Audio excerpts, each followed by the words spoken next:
about this because not enough has been written. I know we're now, how many weeks after the Super Bowl? 2? What are we? I'm losing track of. Well, first week of February, so here we are, almost the third week of April, so we've been a long time. And I still believe not enough has been written about it. I still believe that Bill Belichick continues to get a pass he did not deserve despite all his greatness. And you always make the point that many of these issues, money is the root. So contract could be playing some role in this. I believe it is with Gronk, more so than Tom. Probably, but it could be a little bit with a little bit with Tom and a lot with Gronk. I don't disagree with that. But when you have the greatest quarterback ever and the receiver that you call the most dominating in football, and I'm just going to put the receiver label on. Yeah, he's the most dominating. Yeah, non-quarterback on the offensive side of the football. Yes. When you have those two guys, and they hang 33 on a very good Philly defense in the Super Bowl, and they have to go to the sideline and watch Nick Foles, the backup quarterback for the Philadelphia Eagles, hang 41 on the great Bill Belichick's defense, while Malcolm Butler is standing with Brady and Gronk over on the sideline, crying because he can't get in the game. Right. Well, that should stick in your craw. If you're a competitor, you should want an answer. And as Danny Amendola said the other day, when he got to Miami, now a Dolphin, he said, we still didn't get an explanation. I asked, but I never got one. But my only thing is, Skip, I want to know who he asked. Did he ask Coach Belichick? It came across that way, but I don't know that he did. Yeah. I don't know. But in this case, obviously, just to reiterate for those who just landed back from Mars, but Malcolm Butler played 98% of the snaps during the regular season. Correct. Malcolm Butler had no issues of note during the Super Bowl week. He was sick early and missed the team flight, but he got there the next day. Correct. And then all of the rumor and innuendo about missed curfew or misbehavior during the week was all knocked down. So he was healthy. He was, according to the New England media, very happy the last media session, which was on Thursday, and fully expected to obviously play on Sunday, especially in the second half when they went to their dime pack. They went to 6 DBs in the second half, and Malcolm Butler, their best corner, their best defensive back, didn't play a single snap in the Super Bowl. And then Malcolm Butler goes to Tennessee and got $61 million from Tennessee and 30 guaranteed. So whatever the issues he might have had in New England, they didn't see those issues. I don't think they saw any of those issues. So if I'm Tom Brady and I'm Gronkowski and I'm talking with I'm going back and forth with Gronk, if I'm Brady during the offseason, I'm saying, what just happened? Why didn't he explain this? I think he owes the team at least an explanation, if not an apology. I think I don't know if Robert Kraft has held his feet to the fire on this, but this is the kind of thing that creates a mutiny. It creates a revolt in the locker room for the first time ever because Belichick has let it fester with his team, especially two incredibly prideful competitors, one with 5 Super Bowl rings and the other, what's he got, 2. And in the end, I just can't believe nothing more has been said about this because Bill obviously has his 5 Super Bowl rings. But how do you explain this? Because it doesn't come across as genius. It comes across to me as sabotage. Robert Kraft forced him to trade Jimmy Garoppolo. He gave away Jimmy Garoppolo basically for a high second-round pick to San Francisco. Jimmy Garoppolo got the most money ever paid to a quarterback at that point. And then the Super Bowl happened. And what? You don't play Malcolm Butler? Doesn't it feel like you're trying to somehow wreck Tom Brady's chances of winning a 6th ring? I know it's cutting off your own nose to spite your face, but are you sure he didn't revolt? That's how it comes across to me. Skip, I agree with you. I believe that there's still some bitterness towards Coach Belichick of what transpired in the Super Bowl. And as a player, you concern yourself way, way more with the losses than you ever do with the wins. Skip, I won 3 Super Bowls, but I cannot get the thought and the taste out of my mouth of losing the divisional to the Jacksonville Jaguars. I know we had a better football team. Mark Brunell. Yes, we didn't show it that day. But I know we had a better football team, Skip. And that was at home. Yes, from start to finish. What was the score? Do you remember? 30-28. We had over 400 yards. I don't think we turned the ball over, but just that day. But I know we were a better team. And I don't, the wins, I'm happy we won Super Bowls, but I still think about that loss. And Who was the coach? Mike Shanahan was That the was coach. Shanahan. Yeah, that was, yeah. So did you hold anything against Shanahan that day? I didn't ask him, I asked myself, why did TD only get 14 carries? Okay. He was our bell cow. Dude rushed for over 1,500 yards. Yeah.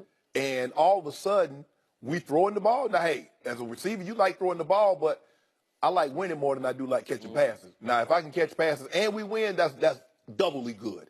But Skip, Seattle never got over that interception. They didn't. They never got over. There's a good chance probably not going to get over this because here's the thing. Players, we're results-based, Skip. And when Coach Belichick in Super Bowl 49 benched Kyle Arrington, if that doesn't work out, would they have questioned him? Because they got the results that they wanted. Brady's looking at, dude, our offense had over 600 yards. I threw for over 500 yards, scored 33 points, and we lost? Coach Belichick said, but yeah, you remember your first Super Bowl? You threw for 145 and a touchdown, and we won. Coach Belichick will never, ever explain himself to it. Now, he might in private, maybe he explains himself to Mr. Kraft, but he didn't explain why he released Lawyer Malone on that Tuesday before our Sunday game.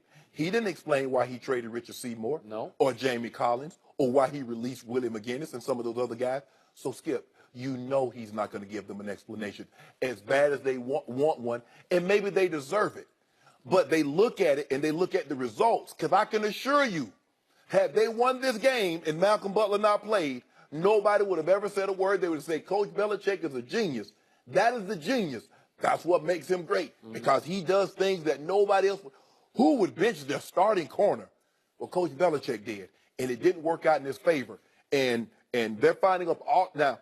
Skip, I don't think this is the underlying theme. You and I both know why Tom Brady's upset at Coach Belichick. We know that. This is added on to it. Yep, it is. You know, you can have a layer cake, but once you get to like 2 layers, once you start getting 4, 5, and 6, you just adding on. You don't need that many layers of a cake. You know, you go to the restaurant, oh, we got a 7-layer chocolate. You need 2. 2 is good. So anytime you get, that's excess. Coach, Tom Brady is upset about this Guerrero. Tom Brady is upset about he wanted Jimmy G, and he was willing to jettison me. After 5 Super Bowls, possibly 6 Super Bowl wins, he was ready to say bye-bye. So this is just adding on. Gronk wants more money. This is just adding on, because he was at this dirt bike, I think this dirt bike race, Skip, I think it was at Gillette Stadium, and they asked him, was he going to go to off-season conditioning? He's like, nah, I got to work on my dirt bike skills. Come on, Skip. I mean, you know Coach Belichick is up there seething, because his 2 most prominent players are bucking. So how do you get these other guys to stay on the straight and narrow if your 2 best players are going their separate ways? When all along, for the longest time, the reason why Coach Belichick had such control was because Tom Brady always walked the same line. He did. So if he walking that line, you better fall in step behind him. He's the best with all these MVPs, with all these Super Bowls. Now all of a sudden, Tom said, I get back when I get back. I'm riding a camel. I've been Cutter. Yep. Me and Giselle are having us a good old time. That is true. Gronk said, I'm dirt biking. Yep. I see you when I see you. When it becomes with the M mandatory and not the V voluntary, I'll see you then. So basically, they're giving Coach Belichick right now that big old phone finger, Skip, and I don't think he's upset. I think he's upset. When is Robert Kraft going to make it mandatory that Bill Belichick at least give his team behind closed doors some sort of explanation for why he didn't play Malcolm Butler? He'll quit first. You think so? Coach Belichick will quit. He'll never explain. It's kind of like with a child. I never ratchet with my kids. Well, Daddy, why? Because I told you to. You don't. My grandfather used to say, boy, I ain't reasoning with a child. Coaches don't normally reason with players, especially ones with 5 Super Bowls. Do you actually think Coach Lombardi rationalized with the old pack, Skip? Tom Landry, a Chuck Noll. You know what? I was just going to say, Tom Landry. He once told me a general can never show weakness to his troops, ever, ever. So this would show some weakness to the troops, even though the troops are starting to mutiny on the general. Because for the longest time, wasn't he starting Roger Staubach and Craig Morton? He was rotating them like they were receivers. Every other play. Yeah. Yeah. Because Coach, didn't work until he finally said, I better go with Roger.